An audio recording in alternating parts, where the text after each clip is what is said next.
Growing up, Fluttershy was and still is my favorite character out of the main six.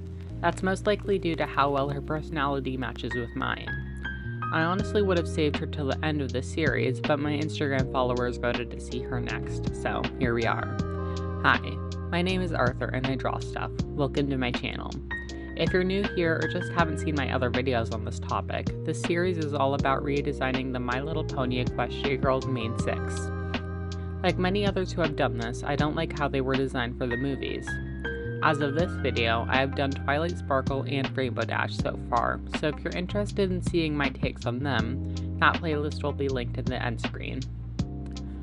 Starting with a rough sketch, I wanted to figure out what pose to put her in. I had done some traditional sketches previously to get an idea of what I wanted to do, and in many of them, I had a strong focus on her hair. Given her personality, I felt she would be the type to use her long hair as a shield from the world around her.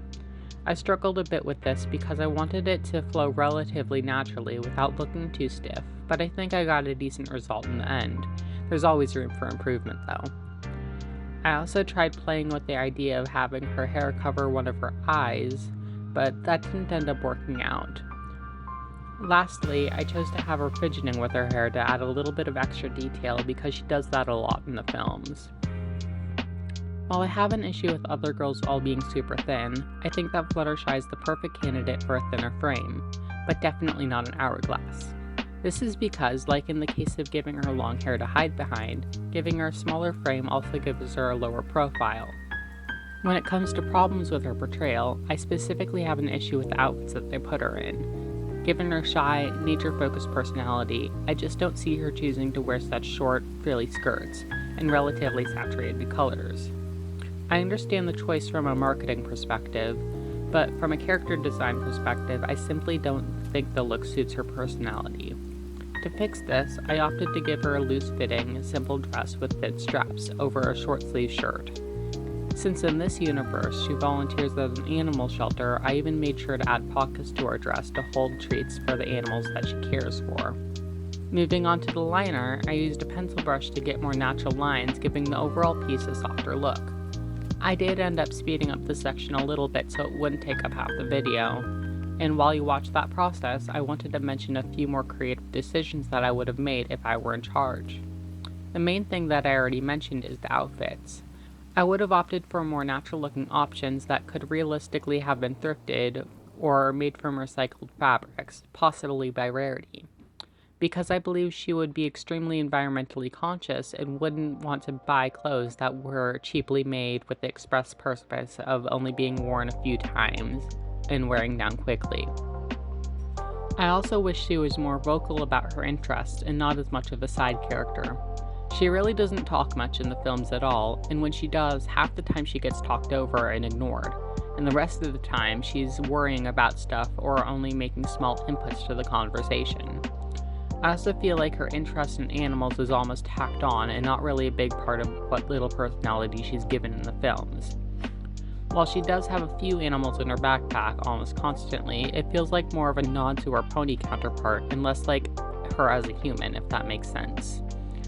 The only movie I can think of where that isn't the case is in Legend of Everfree. For the colors, I decided to give her a pale skin, giving it a warm undertone, and kept her pink hair. With her clothes, I also made her dress a desaturated green because not only does that help incorporate more natural colors into her design, but green is also complementary to pink, so it also helps to balance out the color palette. I also made her shirt a light yellow to echo her pony design.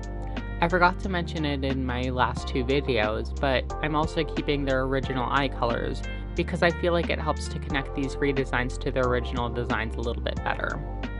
The shading itself was a relatively basic process. I even made sure to give her a little bit more blush than I normally would to emphasize her shy, easily flustered personality, just that little bit more. I also made her hair super shiny. I'm not sure why, but I think it suits her. Lastly, for her clothes, I made sure to give them a little bit of texture using a gauze brush to make them look more like actual fabric. I really like this effect because it just gives the overall piece a little bit more life. Part of me wishes I tried adding some birds or other critters to emphasize her connection to nature, but that didn't end up happening. Maybe that's something that I could try if I draw her again in the future.